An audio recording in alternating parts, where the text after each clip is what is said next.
Tony D'Angelo berhasil singkirkan Joe Hendry dan jadi NXT Champion yang baru.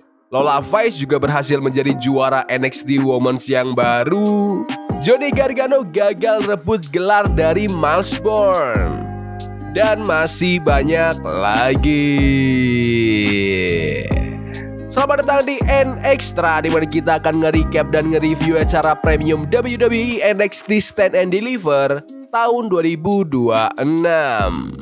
Shawn Michaels, si legenda WWE, buka acara dan langsung nyapa penonton di NXT Stand and Deliver. Dia bilang semua sabuk juara dan rivalitas bakal diselesaikan malam ini, dan NXT bakal naik kelas ke level yang baru. Terus, Shawn ngenalin host acaranya, yaitu penyanyi Sexy Red yang langsung nyapa para penonton. Shawn sempat bilang kalau kalian gak suka sama Stand and Deliver, dia punya dua kata buat kalian, dan Red langsung nyambungin dengan bilang sakit. Pertandingan pertama nampilin perebutan NXT Women's Champion yang nampilin Jessie Jane yang harus bertahan lawan Lola Vice sama Kendall Gray. Di awal, Gray sama Lola sempat kerjasama buat habisin Jane sebelum akhirnya mereka malah berantem sendiri. Jane sempat pegang kendali pas dia lempar Gray ke tangga, apalagi pas ada gangguan di luar ring. Seru banget juga pas ada momen Tower of Doom powerbomb-nya Lola dan rentetan German suplex dari Gray. Pas match makin panas, teman-teman mereka di pinggiring mulai ikut campur dan ngerusak momen. Banyak juga percobaan submission tapi nggak ada yang berhasil bikin lawan menyerah. Di akhir, Gray sempat ngelakuin top rope flatliner sebelum Lola datang gangguin.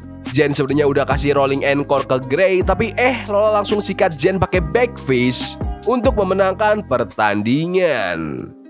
Jadi deh, Lola Vice juara baru NXT Women's Champion. Gila, ini pertandingan triple threat yang oke banget, penuh aksi. Ketiganya benar-benar pengen menang dan itu yang bikin penonton semangat karena kelihatan banget mereka niat ngejar gelarnya. Keputusan ganti juara ini udah pas menurutku, soalnya Jessie Jane udah kelamaan megang sabuk itu dan emang udah waktunya dikasih ke yang lain. Aku ikut senang juga buat Lola Vice, perjalanannya panjang banget dan dia udah berkembang pesat. Lola emang pantas dapat sabuk NXT Women's ini. Selanjutnya, ada perebutan sabuk NXT Tag Team antara The Vanity Project lawan Los Americanos.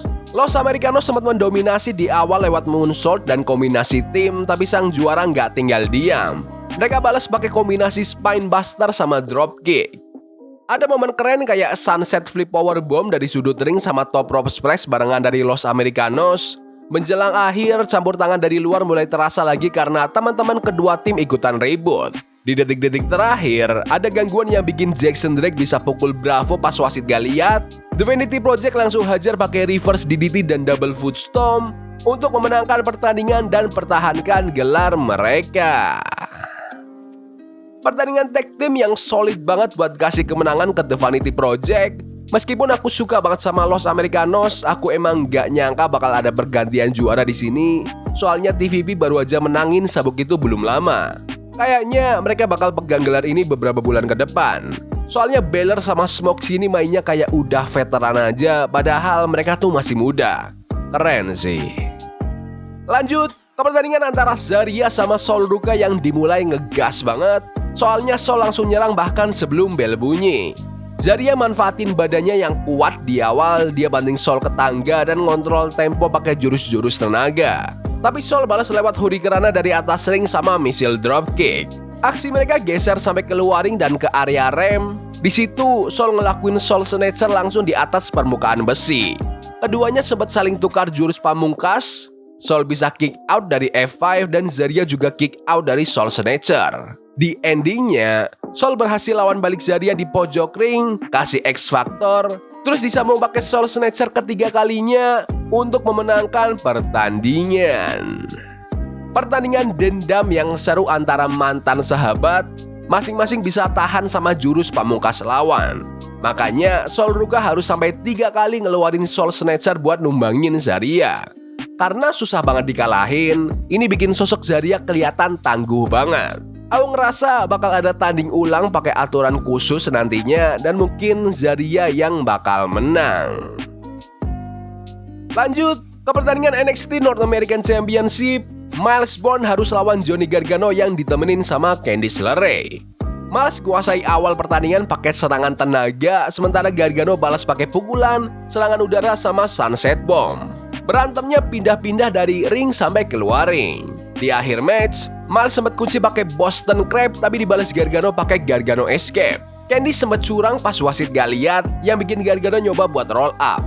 Tapi di momen terakhir, Miles malah bisa balikin keadaan dan kasih beberapa kali Born Again untuk memenangkan pertandingan. Abis match, pas Miles lagi ngerayain, tiba-tiba Dion Lennox datang nyerang pakai kursi. Lennox lanjut kasih sit out slam ke atas kursi itu dan berdiri sombong di depan Miles pas segmennya abis.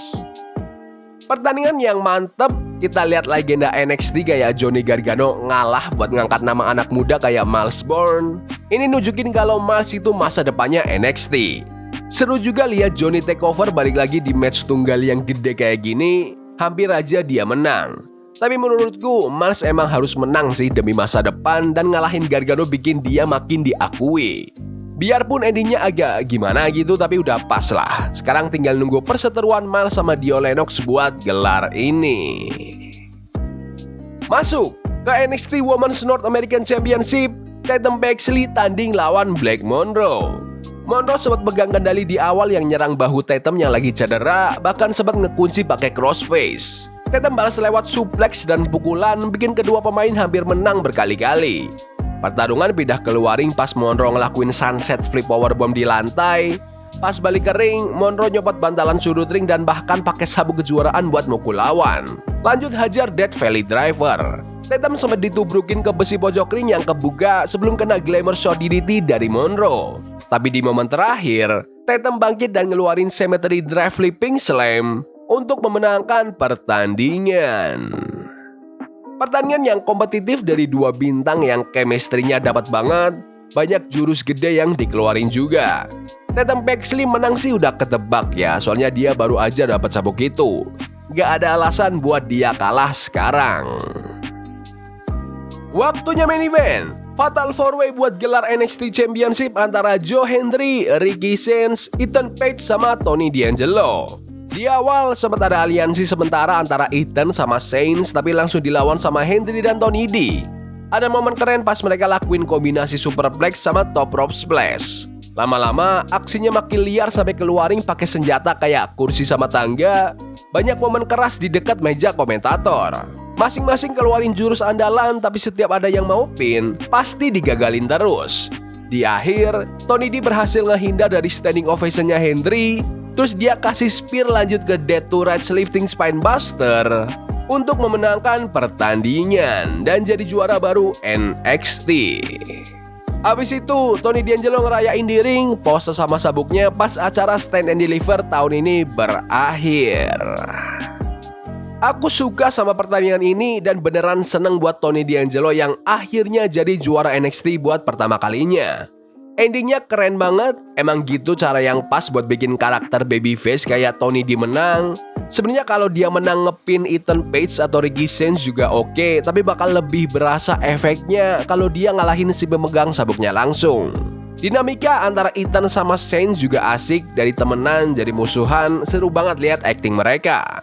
Menurutku, Hendry, Ethan, sama Sainz udah pantas naik ke main roster abis WrestleMania ini. Mereka udah berpengalaman banget dan pasti sukses di sana kalau dikasih kesempatan. Oke, secara keseluruhan ini show yang luar biasa dari awal sampai akhir.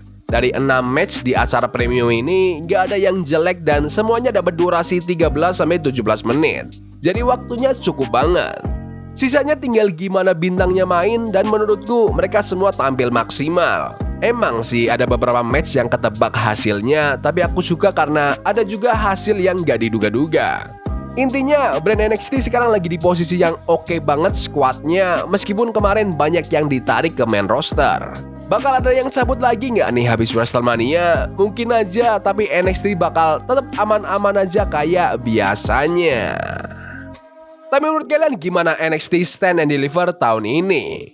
Bagus? Gak bagus? Komen di kolom komentar.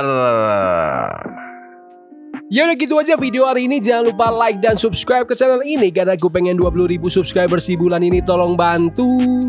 Yes boy, see you. Love is a game we play incognito. Forbidden